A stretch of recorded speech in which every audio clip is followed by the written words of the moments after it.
Welcome to NorthStar. All of the following are disadvantages of authoritative budgeting as opposed to the participatory budgeting, except that it is under authoritative budgeting, which is also called top-down budgeting approach. The top management prepares the budgets and the bottom level management has to adopt it.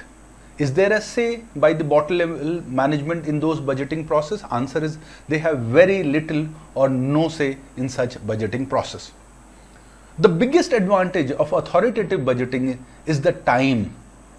It requires the least possible amount of time, unlike in participative budget, which involves a lot of time in preparation of such budgeting. Let's look at the options. May result in budget that is not possible to achieve. Quite true. This is one of the disadvantage of authoritative budget. May limit the acceptance of the proposed goals and objectives. True, another disadvantage of authoritative budget. Reduces the communication between the employees and the management. Like I said, because the management at the top level, it is prepared, it does not incorporate the opinion of the bottom level management. Let's look at the last option. Reduces the time required for budgeting. Answer is true.